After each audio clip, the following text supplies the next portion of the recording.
Well, hello, this is Mr. J, and I am going to show you lesson 19.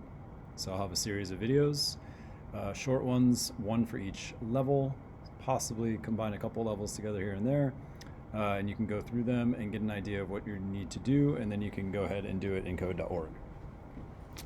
So we'll start off with lesson 19, linking pages, and we'll start with level 1.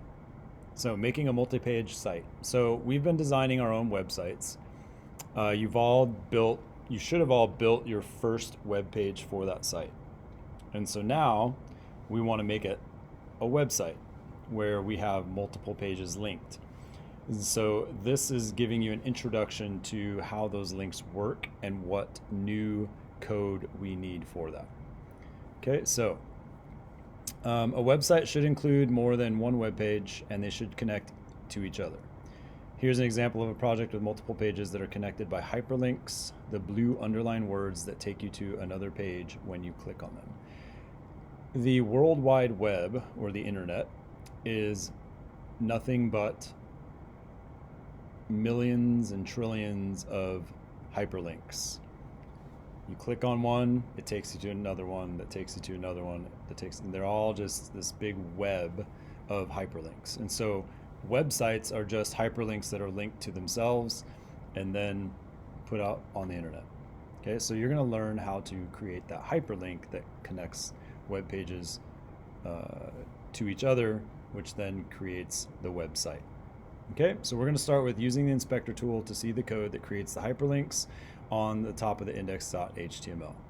And then we're going to discuss with your partner or with me by watching this video how you think that code works. Okay, and so let's go ahead and get rid of those instructions so we have a little more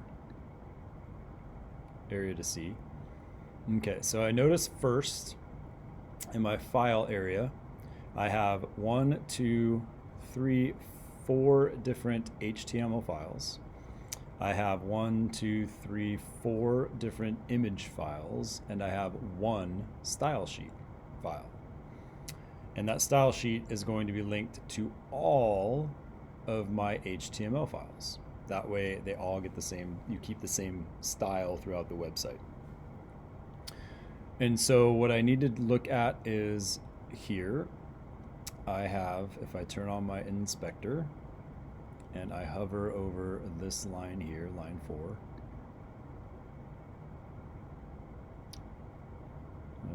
actually, sorry, over here. So if I'm hovering over the home here, then I can see the code that I have. It's now a new tag, which is the A tag. And in my opening, inside my opening A tag, I have a reference to an index.html file. And so, and then I have the name that I want to appear, which is home. Interestingly enough, that's what the name is here. This is how I get this name on my website. Home is appearing here because that's what I said to make it here. And if I were to change this, let's say I get rid of the O, you can see over here it changed. Now it's HME. So I'm going to put that back in. Okay, so whatever word you put here in this line of code is what's going to appear on the screen. And then whatever code you put in here is the name of the file or the index, the HTML page that you want that word when you click on it to go to.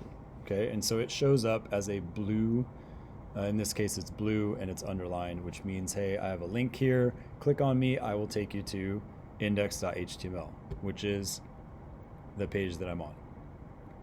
Okay.